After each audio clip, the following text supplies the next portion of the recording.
Nah, buat keluarga resep papa, jangan lupa bantu partner channel resep papa untuk berkembang ya. Ini ada channel EEH eksperimen, ketik aja di pencarian EEH eksperimen. Nah, nanti ini ketemu ada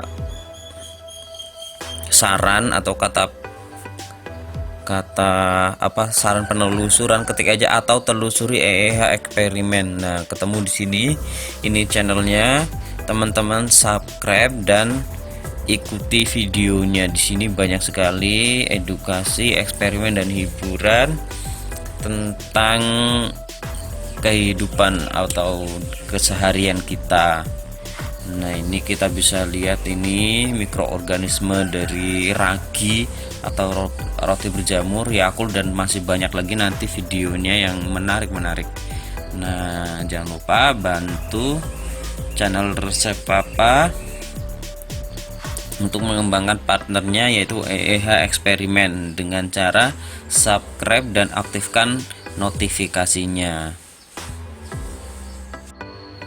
Assalamualaikum warahmatullahi wabarakatuh. Kembali di channel resep papa. Nah, kali ini resep papa akan buat selai nanas ya. Ini kita akan buat selai nanas, bisa untuk nastar atau bolu atau rotinya. Tapi ini kali ini resep papa akan buat yang nggak terlalu kisat, masih agak lembek, karena nanti akan buat roti atau bolu. Tapi bisa juga untuk nastar, tinggal di kadar airnya dikeringkan lebih kering lagi.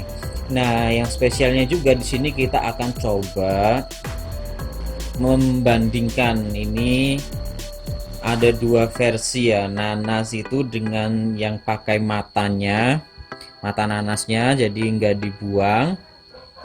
Kemudian versi satunya yaitu yang matanya dibersihkan atau dibuang. Nah, nanti kita akan lihat apakah ada perbedaan baik dari tekstur, bentuk, dan rasanya. Jadi supaya bisa jadi referensi, karena ada yang bilang nanas itu bagusnya dibuang matanya karena bisa menyebabkan gatal, atau yang jadi item-item ini nggak hancur, jadi kurang bagus tampilannya, rasanya jadi pahit. Nah, itu. Atau ada yang bilang versi kalau bikinan selai nanas untuk nastar itu matanya itu jangan dibuang karena dia akan memperkuat rasa dan aroma, warna, kemudian juga akan memperkuat daya simpannya atau lebih awet. Nah, kita fokusnya nanti di bentuk, tekstur, dan rasa. Kalau untuk awet enggaknya resep papa tidak bisa memastikan secara detail, yaitu hanya berdasarkan sumber yang berpengalaman lah, bukan sumber abal-abal juga. Nah, gitu aja, nanti kita akan bandingkan hasilnya. Oke, ini langsung ke bahan-bahannya teman-teman. Ini simple banget ya bahannya. Kita nanti gunakan nanas. Ini resep papa takar imbang ya, sekitar beratnya 800 gram. Kalau membuat selai itu nggak harus berpatokan resep, yang penting rasa manisnya pas, teksturnya pas, sudah nggak masalah. Kemudian gula ini kita akan masing-masing gunakan 300 gram, tinggal sesuaikan mau yang suka manis atau yang asam-asamnya hilang ditambahkan gulanya, atau yang masih suka yang ada rasa asam-asamnya dikurangi dikit, atau pakai 300 gram juga cukup. Kemudian ini masing-masing ini margarin 1 sendok makan, dan ini bubuk kayu manis ya, bisa pakai kayu manis yang masih berbentuk batang, itu kira-kira ya 3 atau 4 cm lah. Nah, bisa juga tambahkan cengkeh, tapi ini resep papa kebetulan lagi nggak ada, jadi cukup pakai kayu manis saja. Nah, langsung kita ke tahap pembuatan, tapi sebelumnya jangan lupa like dan subscribe channel resep papa. Nah, ini sudah kita parut semua. Ini yang di sini dia yang bersih tanpa ada matanya, yang di sebelahnya itu yang ada matanya. Kita akan masak dulu yang bersih dulu ya, yang tanpa matanya, nanti kita akan masak satu persatu.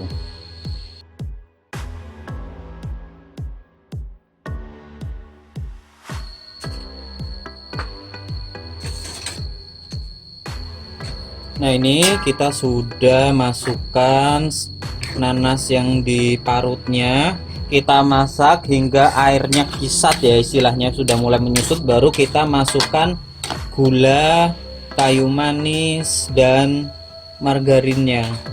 Untuk awal biar nggak memakan waktu banget ya, bisa pakai api besar. Kenapa? Karena kadar airnya ini masih banyak dan dia belum berubah menjadi seperti karamel atau gulanya itu sudah mulai terbentuk. Jadi ini pakai api besar aja di awal, baru kalau sudah mulai kisat kita kecilkan apinya. Kita tunggu hingga kisat. Nah teman-teman, ini sudah mulai kisat ya, seperti ini. Jadi dengan cara penggunaan api besar di awal itu akan lumayan menghemat waktu daripada menggunakan api sedang dari awal, bahkan atau api kecil. Nah ini sudah mulai kisah seperti ini, teman-teman bisa lihat tuh.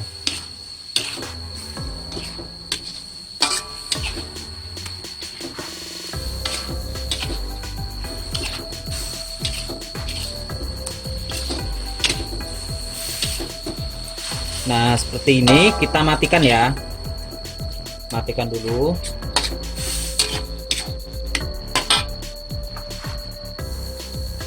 Kita masukkan gulanya, ini kan teman-teman kadar airnya sudah sedikit tuh. Kita masukkan gula, margarin biar meleleh, kemudian kayu manis bubuk atau kayu manis batang.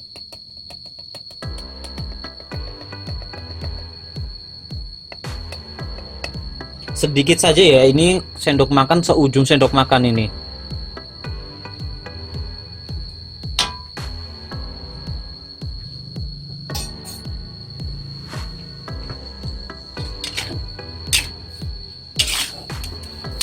Kita nyalakan apinya dengan api sedang agak kecil. Nah baru kita aduk-aduk lagi hingga menyusut atau kadar airnya berkurang.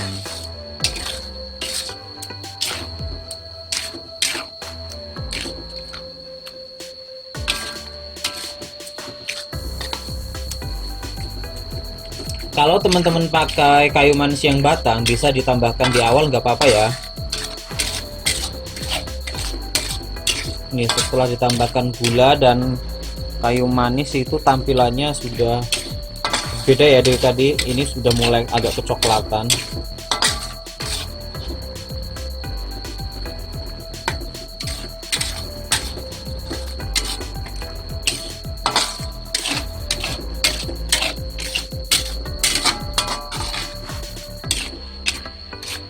Ini kita akan masak hingga kisat. Jangan lupa diaduk terus ya agar nggak gosong.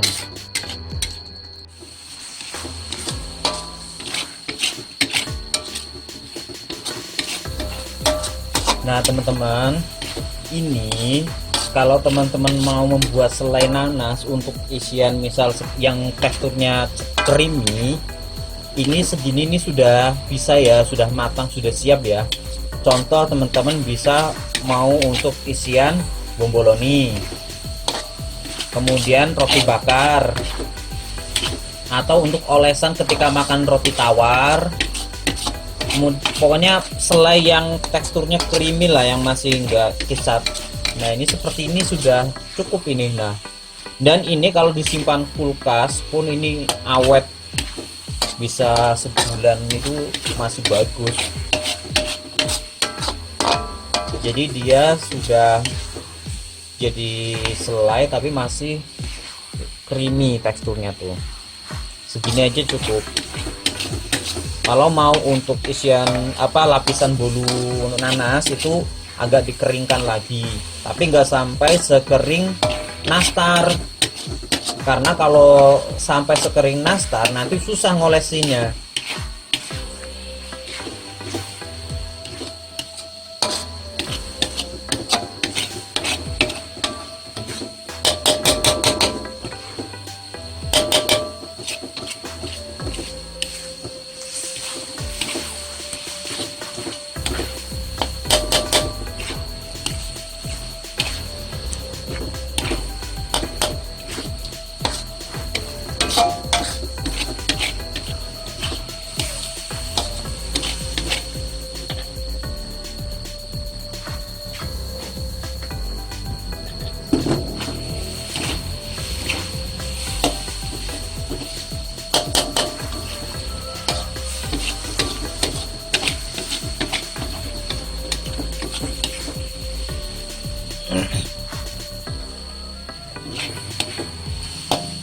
Nah teman-teman, ini kita akan bagi dua ya. Yang pertama kita akan biarkan sampai dia seperti selai nastar. Yang kedua kita akan angkat segini di posisi seperti ini, yang masih teksturnya creamy. Jadi nanti biar di akhir teman-teman bisa tahu, oh ini kalau untuk nastar seperti ini, seratnya bagaimana. Kemudian untuk seperti yang lebih creamy lagi seperti selai olesan roti tawar, atau isian bomboloni, atau roti bakar, atau bolu nanas seperti ini. Nah ini kita akan ambil sebagian yang creamy, yang cocok nanti untuk isian atau selai oles. Nah yang satunya ini kita biarkan sampai seperti untuk nastar. Kita kecilkan apinya karena lebih sedikit. Kita tunggu hingga kisat.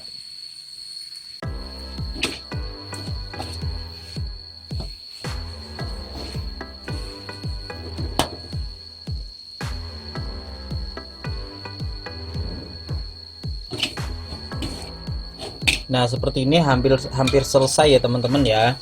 Tuh, jadi selainya sudah seperti menyatu. Kalau secara adonan tuh sudah seperti kalis, jadi dia nggak nempel di permukaan wajannya.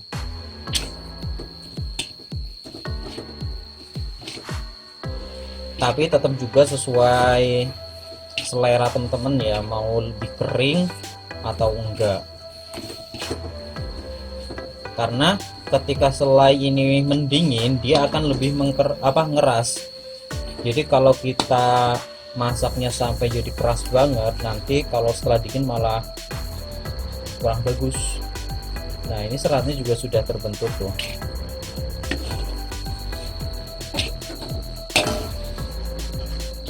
Nah ini sudah matang, kita pindahkan. Selanjutnya kita akan membuat yang pakai biji dimasukkan mata nanasnya. Kita angkat.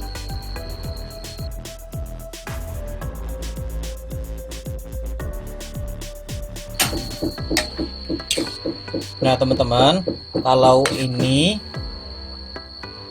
nanasnya yang pakai mata nanasnya tidak dibuang ya. Ini prosesnya sama dengan pembuatan selai nanas yang sebelumnya.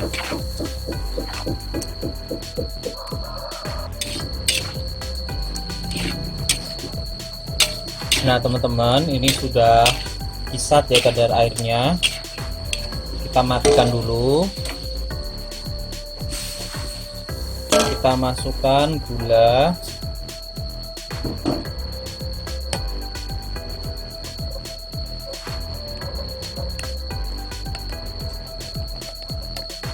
bubuk kayu manis,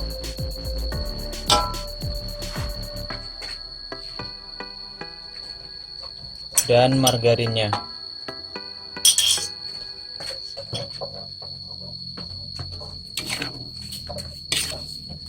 Aduk-aduk sebentar.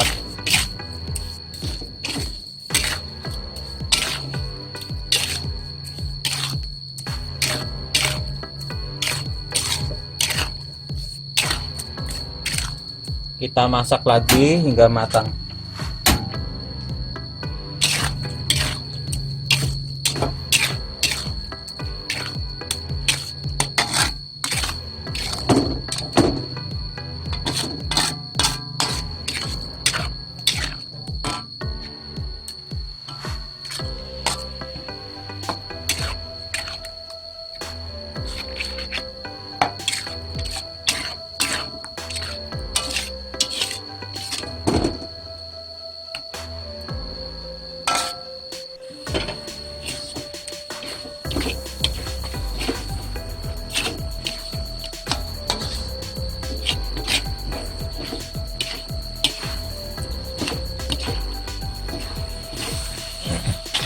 Nah teman-teman, ini kita akan bagi dua juga ya. Ini yang lebih creamy ini sudah siap disajikan. Ini, nah sisanya ini kita akan lebih keringkan untuk seperti isian nastar.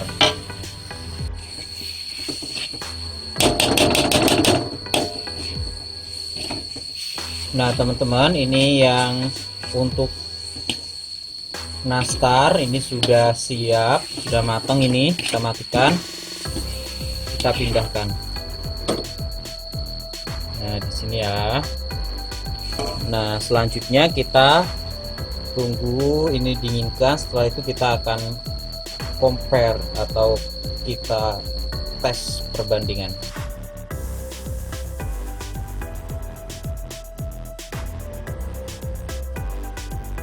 Nah teman-teman, ini hasilnya ya. Selai nanas bisa untuk aneka olahan. Yang di depan ini untuk nastar karena dia lebih kering, kadar airnya berkurang atau berkurang banyak. Sedangkan yang di belakangnya dia lebih creamy. Nah tuh. Nah jadi sebenarnya selain nanas ini tinggal kita ingin untuk apa dulu ya. Kalau nastar pasti dia ingin yang kering, agak kering dan mudah dibentuk. Kalau untuk roti, selai roti atau isian bomboloni atau olesan dan bolu atau bolu nanas itu pakai yang creamy seperti ini nih. Nah ini yang sebelah kiri yang putih-putih ini menggunakan full, maksudnya menggunakan mata nanasnya itu nggak dibuang. Sedangkan yang sebelah kanan ini bersih, alias mata nanasnya itu dibuang. Nah ini secara resep ini penilaian pribadi ya, sekali lagi penilaian pribadi. Jadi jika ada perbedaan nggak masalah, tapi jangan diperdebatkan. Nah seperti itu. Kita ini kalau dari segi tampilan resep lebih suka yang ada matanya, dia lebih sedikit agak gelap. Kalau kelihatan sama mungkin karena efek kamera ya, dia sedikit lebih gelap tampilannya.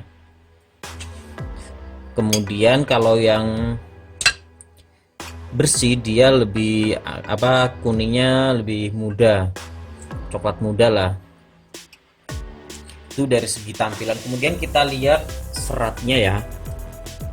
Ini yang bersih tuh, berserat sekali. Nah yang pakai mata nanasnya dipakai juga sama tuh berserat. Faktor berserat ini lebih ke penghalusan nanasnya ya. Kalau di blender dia akan lebih halus lagi. Kalau pengen berserat seperti ini lebih baik diparut. Nah jadi seratnya kelihatan seperti itu tuh. Nah untuk yang tipe creamy kita bersihkan dulu. Nah ini yang bersih. Nah ini kalau untuk bolu nanas ini mantap banget tuh. Kemudian ini yang pakai mata, dia agak lebih gelap ya, tapi hampir sama 11-12 pokoknya. Ini secara tampilan dan serat. Kita sekarang coba ke rasa ya. Kita coba dulu untuk nastarnya yang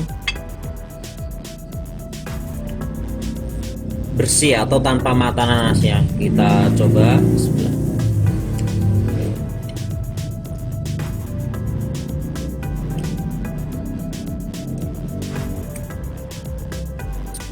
Ini enak banget, tapi masih kerasa asam-asamnya karena memang resep papa lebih suka selai nanas yang masih ada ke bawah-bawah rasa nanasnya, jadi masih ada rasa asam-asam dari nanas. Nah, kalau mau teman-teman rasa yang lebih manis, bisa tambahkan gulanya. Kan ini kita takar kan 300 gram, jadi bisa teman-teman takar tambahkan 350 gram atau 400. Ini kita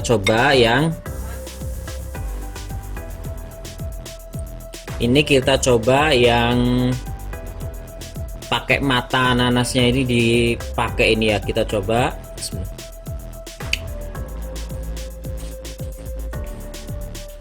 Enak ya teman-teman ya, jadi mulai ya.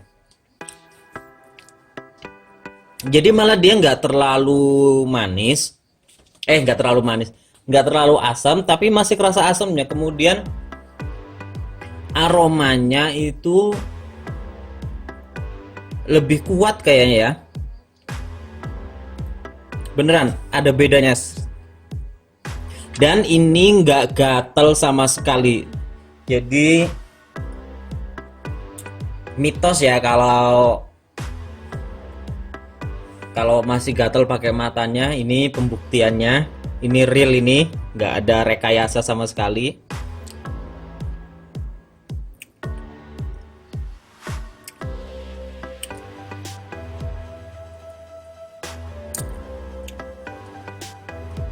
Pokoknya mantap teman-teman, aromanya lebih keluar. Kita coba yang creamy ya, kita coba.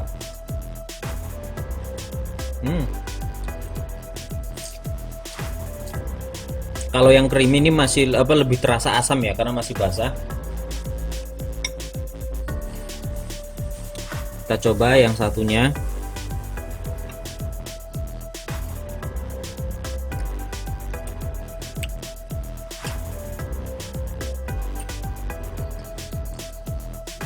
Nah, sedangkan yang creamy ini lebih terasa asam yang matanya dipakai daripada yang bersih. Jadi kalau secara pribadi resep papa lebih cenderung pilih yang mata nanasnya itu diikutkan. Yang pertama faktor-faktornya ya kayak gini. Yang pertama faktornya kita lebih ringkes karena nggak perlu membuang satu-satu mata nanasnya, itu akan memakan waktu, kecuali kita beli langsung bersih ya. Yang kedua tadi aromanya memang lebih terasa, kemudian hasilnya akan lebih banyak karena teman-teman tahu sendiri kalau nanasnya itu mata nanasnya dihilangkan, itu kalau itu banyak sekali yang terbuang. Kemudian yang ketiga faktornya rasanya itu tidak gatal sama sekali dan di lidah tidak getir.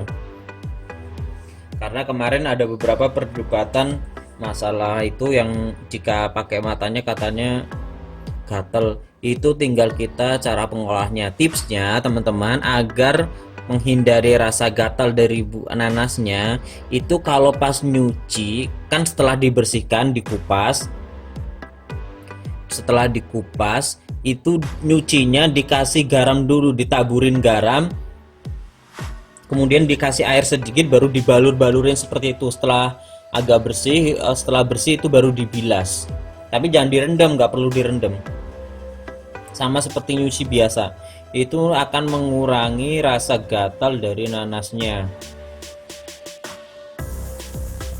Nah jadi ini ya perbandingan, compare antara selai nanas baik untuk bolu, atau nastar yang menggunakan mata nanasnya diikutkan atau yang bersih. Semua pasti ada penggemarnya masing-masing, jadi cukup teman-teman suka yang mana. Jadi yang biasanya pakai yang bersih matanya nggak di itu, nggak boleh menjelek-jelekan yang mata nanas, ngomong jijik lah apalah, itu nggak boleh. Karena memang terbukti, ini resep papa buktikan sendiri ya. Kalau kemarin-kemarin kan belum, ini video ini langsung bandingkan itu, ternyata gatel terus lebih ke asam atau gimana, aromanya kurang, itu nggak terbukti sama sekali. Nah itu aja, semoga bermanfaat dan menjadi pencerahan. Next video insya Allah resep papa akan buatkan bolu-bolu ya, untuk lebaran yang biasa. Untuk lebaran seperti ini sudah nanasnya sudah tersedia, kita insya Allah akan buat bolu nanas. Kemudian nanti insya Allah menyusul lapis legit, tapi kita ambil segmen yang ekonomi saja, yang semua kalangan bisa untuk menikmatinya tanpa harus pusing di harga. Ada juga nanti kalau sempat di legit Lampung, itu beda lapis legit yang tekstur seperti bolu dengan legit Lampung, itu dia nggak pakai terigu sama sekali. Kemudian engkak ketan insya Allah jika masih jika masih luang waktunya, dan masih lanjut lainnya. Nah ini semoga bermanfaat. Saya akhiri, wassalamualaikum warahmatullahi wabarakatuh.